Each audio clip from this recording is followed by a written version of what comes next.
we're here. Yeah, we are. We're live. Finally. This is take number 1. Yep. And so like I've been trying to say, you guys obviously haven't heard it, but I've definitely said this a few times. Last week was easily one of our. I can't grasp seriousness. But I'm trying. I think now that we addressed it, I can move on from it. We're leaving it in. Yeah, in take 4, we can do editing magic or something. He's caught the giggles. I did catch the giggles. Ruined our third recording attempt. Anyways, so New York is blue. That's correct. Finally and forever. Hopefully it stays this way forever. In terms of the derby. Yep. But in terms of my heart, New York will always be blue. Yeah. New Jersey can be red at times, but even we own New Jersey now as well. Yeah. Like I was talking about earlier. Last episode, easily one of our best in terms of content. Easily our best in terms of engagement. Although we do notice every week a lot of you guys that watch are not subscribed. True. If you like what you see, definitely give us a subscribe. We're gonna consistently be raising the bar in terms of what we provide in terms of content. So stick around for the ride. Yeah, and a couple of you guys did subscribe off the back of that last episode. So thank you. Welcome to. If we could see names, we would definitely shout you out. Welcome to the show. Like you said, we're going to be raising the bar a little as we move into the future. One thing that we got confirmation of today is that we can use clips from the game to overlay over the conversation. So you'll probably see throughout this episode, we'll toss little clips of goals or things that we're talking about right. over the episode, so you guys kind of know exactly what we're referencing. So yeah. And going back into that game. Into the derby, I think that was hands down one of the best performances we've ever seen. Easily. I think it definitely was better than the Toronto performance in the MLS is Back tournament. The only reason I say it beats that performance is because I felt that we dominated the entire game and got all the goals that we deserved. Mm-hmm. Obviously, I think there's room for improvement in finishing still, but just looking at the game, we dominated the whole entire game. We got our goals. And we got one of the biggest wins in our season. Yeah, well, it's like you said, I think, in one of the prior recordings is, last episode you alluded to the fact that this is a tough game, not because the team is tough, but because the Red Bulls are tough. That's a tough game, a rivalry game, a derby. And then you also said better coaches have had worse results against, similar circumstances against Red Bulls. So, I mean, you can only be happy with winning your derby. I mean, there's nothing better than that. And then to add in the fact that potentially our favorite player in the team scores a hat trick. Yeah, I mean, for us, we're absolutely just buzzing. I mean, it doesn't get better. It literally doesn't. Over the moon with that result. Yeah, and the way it panned out. Plus Maxi coming, back in. Really, I saw that as his first real big game back because in the other game he could kind of just coast and he didn't really need to turn on 100%. This game we needed him to be 100% the whole game, and I felt like he gave that to us. And he was, yeah. And even Taty, outside of the hat trick, that assist was class. Like, that's something that you can't teach somebody. That's just an instinct that people have. And we're lucky to have Taty. Really, between the header to finish and that ball, I mean, he showed it all. That's up there with one of the goals of the season for us. And then not to be confused with the other goal of the season, candidate that we had in the game was the captain stepping up and just hammering that ball off the bottom of the crossbar in. Taught him everything he knows about finishing. They finally called me in. Okay. Just saying. I told him. I feel like get it on that left foot, you might as well just bang it. They don't think anything of it. Okay, yeah. My only thought was that I don't know how much Alex would like that assessment. Well, he's got no Twitter, so I don't know how I would send him that message. True. But going forward, I think, like I was saying, Ronnie Ball, in this exact moment, I feel has reached its peak. It's definitely peaking and hopefully at the right moment, because I think every single one of those players is buying in finally. I feel like to the tactics, to the manager, to the instruction. Yeah. And it's all kind of coming to a point where we're going to be able to get these results. Obviously, we need to finish the goals that we create, because that historically has been our downfall this season. Mm-hmm. You know, that could have been 8 or 9 had we finished the chances we created. Yeah, well, as we get more of these results that really matter, like the 1-0 win against Toronto, this 5-2 against the Red Bulls, and in both games we saw identical starting lineups. So as these players are sure of their role in the team, that's when you start to see players fall into the tactics and really kind of dig themselves in and start performing the way that Ronnie expects them to. I mean, it's easier if every week in and out you know that you're going to be playing. I mean, for a million different reasons, that makes it easier. So I hope that at this point, with our injuries and everything like that we found our best 11 and who should be starting consistently every game, because I can't imagine after that Red Bulls game, why would he switch it up? There wouldn't be any reason to. So, well, you know, not that, you know, Ronnie needs to be reminded, but there's a big difference between sticking with 111, knowing that's your best 11, and sticking with the same 11 and same tactics, because we'll be found out. And so, you know, we need some switch ups tactically, depending on the opponent. But I think overall that's our best 11. The defense kind of needs to step it up. I'd say that they are the only ones holding us back right now. Is that honestly our 2 center backs and Shawn Johnson? They need to raise the level, because like we were saying before, against better teams, that defense is not gonna keep a clean sheet. No. Well, granted, both the Red Bulls goals were against the run of play, but if you watch both situations, it was a case of sort of getting caught ball watching and like not stepping up, whether it be because you thought somebody else was going to, or you just weren't. I really don't know. You just didn't react immediately as you need to when you're playing professional soccer. Because both of those definitely should have been cleared well before a shot was taken. With the one, not the driven shot that tucked left corner, but the other one, that box was in the ball the ball was in the box for like 10 seconds. We had maybe 3 to 4 defenders all around it, and we let them get a shot off somehow. It just isn't acceptable, really. You look back at the clip and you see Cahalin has a Red Bulls player in his hands, right? Who realistically, if Cahalin is not holding that man has no weight on the result of that play. Like, he can't affect the game at all. So at that point, you have to make the decision, okay, I'm going to disengage with this guy because Chanot clearly is a step behind the ball. So I need to make up that space for him. It's little things like that can cost you games in big games, cost you goals in big games. And so that's just stuff that has to get cleaned up. And it's sort of a situation of awareness too, because with the second goal, it was scored because of Chanot not necessarily being aware that Shawn had the goal covered. Like it's or lucky, like a doing too much type of thing. Yeah, it's lucky not to be credited as an own goal, because it was on target. But if Chanot doesn't toe poke that, I mean, Shawn has it covered the entire time. So sort of just, you know, those little things, just being aware of your situation and the teammates around you, and you know, they would have only really scored one on us. Yeah, and I mean, communication is a big thing too. Granted, all that does happen within like a second or two. Yeah, but the bigger picture is that within the last 2-3 games, you see Shawn Johnson definitely talking more, and you hear him talking more. It's the more I've ever heard him talk. Yeah, and so that's very important. That has to stay though. Like, he has to be switched on like that all the time.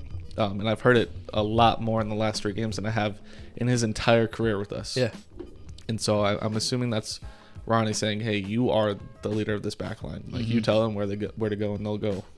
Yeah, no, that's exactly what we've seen. Like, that's what I've noticed is I feel like I've never heard Shawn like yelling ever. Like, no, occasionally, unless it's on like a free set piece or something. Yeah, I was gonna say on a free kick or a set piece, he's trying to build a line, but like you said, the last 2 or 3 games, I mean, literally almost constantly throughout the 90, you hear Shawn screaming. Even when we're at like half field, he's screaming. So well, a lot of it too is him telling Cahalin and Chanot what space he wants them to occupy. Yeah, I mean that's what you have to do too. If you have a little bit better understanding and you have a he can see so much more of the field than anybody else. You have a viewpoint that at that point Cahalin and Chanot don't have. Yeah, and you can see where they're playing off of each other, where if Cahalin is behind Chanot, he has really no idea. Yeah. So Chanot doesn't have any idea. So that's what you want to see your keeper doing, honestly. Yeah. So I mean, it's a step in the right direction. But he does have to be a little sharper on shots that are outside of the box. Those can't be going in, especially when they're rolling on the ground. I know it's a wet pitch, but there's no excuse there. Yeah, and then in terms of the finishing thing, this was really the first game where we saw finishing just not be an issue whatsoever. It was. I mean, but it was though. I mean, we could have scored more. Yeah, definitely. But in terms of the finishes that we did see, like we saw Gary literally just shoot it right through a keeper. On his weak foot too. Yeah, on his weak foot, shoot it through a keeper, which is, I mean, that happens every day in upper leagues. And then we see Taty have all the confidence and self-control in the box to take that one off his chest and place it to the right of the keeper. I mean, really, you can't be too angry with the finishing, although we could have put more on him. But yeah, no, I mean, you'll never hear me complain about scoring that many goals. Yeah, well, comparing it, so what we're doing is comparing it to what we've seen so far. So obviously it's worlds better to score 5 when sometimes we can't even score 1. Exactly. So worlds better, but the confidence in scoring 5 and scoring like 8, would it have been that different? Probably not. No. And so, yeah, just over the moon with the result. Excited to see what this team can do in the playoffs. I hope moving towards the playoffs that this is a sign of us starting to heat up and starting to really buy into this system, like you said earlier, because we will play tougher teams. For sure, yeah. And because the Red Bulls are not good by any stretch of the imagination. We have to be that level that we showed against the Red Bulls and more, specifically defensively and in the final third. Yeah. So, not much else to say about New York. Looking forward to the Chicago game. It's another team that's not that tough, to be honest. But they have players. Yeah, they have players. Every team in the league has a couple players, and it's an away game, so that's a factor as well. But it's looking like in terms of that 4th seed, that it's really up to us. 100%. Yeah, we get lucky in the fact that Orlando and Columbus play each other, so one of them is forced to lose, or they're both forced to tie, which either way puts us in a tiebreaker position. Which with wins we beat Orlando on, with wins we tie Columbus on. So we may have to make up a couple of goals and goal differential, but I think we're in a great position to probably take that 4 seed and have a home game at Yankee Stadium. So for sure, I'm very much looking forward to that. I hope the boys can go get it done. But it all starts with winning that Chicago game. Yeah, we have to win that Chicago game. It's really up to us. Shawn Johnson probably going to be the most checked in person in that game. Yep. Going back to his old home. But yeah, going forward, definitely need to win this game. Tactically and stuff like that, we're probably not going to get too much into it because it's not, it's not a Red Bulls or a Toronto game. Right. It's kind of just one of those games that we have to win. And so hopefully we can do that. Yeah, and we can maybe dive a little bit into the news about the CONCACAF Champions League. So they announced that they'll be resuming games on the 15th or the 16th of December. So we will be playing Tigres on the 15th or the 16th of December. It's a tough one. Yeah, so Tigres is always going to be a tough team. You kind of alluded to it in the prior recording that we don't have Sands this time either to deal with some of those people that know how to score goals down in Tigres. Right, or to slow down, the potential of getting counterattacked because they want to take advantage of our lack of speed at the back. Sands really, does a good job at dealing with that kind of stuff. Not having him is going to be tough. So I would assume we see Acevedo come back in to the team for that, and we have him sitting probably right in front of the two center backs. Yeah, and I would assume if not in the Tigres game, we probably will see almost, I mean, everybody in the roster, you know, kind of play because play a role. Yeah, as if you've seen the schedule for the Champions League, is very quick. So it starts on the 15th and it's wrapped up by the 22nd. So in best case scenario that we also somehow find our way to the MLS finals, we would be playing up to 4 games over the course of 10 days. So at that point, you're definitely considering, you know, Acevedo will see the field. Hopefully maybe we'll see Hack see the field at some point. I would love that. We're going to be deep in the reserves, you know, between the 5 injuries that we've got and then playing 4 games in 10 days. You got to call on some of the younger guys and some of those rotation guys to step up and do the thing. And in that case, I would say, you know, Ronnie would be smarter to start some of the younger guys and then bring the vets in later rather than do the opposite, because you want that experience late in those big games. Yeah, easily. Rather than early. Yeah, so, you know, we'll keep an eye on that. That's, you know, maybe about, 2 months away now or a month and a half. So that's upcoming, but it's something to sort of game plan more for as you get closer to it. Yeah, so, and I doubt Ronnie is looking anywhere but at the playoffs right now. Right. And so, you know, in terms of that, we're probably not going to hear him talk about it until you know, something happens with the MLS. And then that's probably just about all we, you know, really have for City. I don't know if you wanted to touch a little bit on the men's national team. Yeah, no, I mean, the short list of players came out today in terms of who got the call up. Average age, I believe, was somewhere between 20 and 22. I don't want to incorrectly. I believe it was 22, but it might have been 20. That's perfect. Perfect. I'm so happy that men like Bradley aren't in there, that Gonzalez, those kind of guys aren't in there. There are some guys who are kind of getting old and they were young in the last World Cup that we were in, like Brooks, Miazga, those type of guys. But you need experience in the back line and not so much going forward. Yeah. And so I'm just excited to see what these guys can do going forward, especially with such young guys, all of which, or majority of them, are all coming from overseas. Yeah. And a couple of NYCFC alum in there. So, you know, that it's sort of hitting on both points for us. So as we get closer to, you know, these men's national team fixtures coming up, like we've got Wales, I think maybe in a week from now. Yeah. And then who else was it? Like Puerto Rico or something, or Colombia? Or it was a weird something. Ghana? So regardless, whenever we do, you know, play the games, obviously, especially if you catch us on an episode right before the game, we're gonna dive a little bit into it, like how we split up episodes prior between Hartford and New York. We'll be splitting it up with the men's national team and kind of giving our thoughts and giving our reactions after they do play. So I think that's Costa Rica. Costa Rica, okay. I think. What date? Panama. I don't know. Honestly, I don't know. I think it's Panama. I think it is Panama too. But either way, we're gonna be sharing thoughts. We're gonna be sharing reactions. So Austria. I think that's who we play. It's in Austria. Okay, so Austria it is.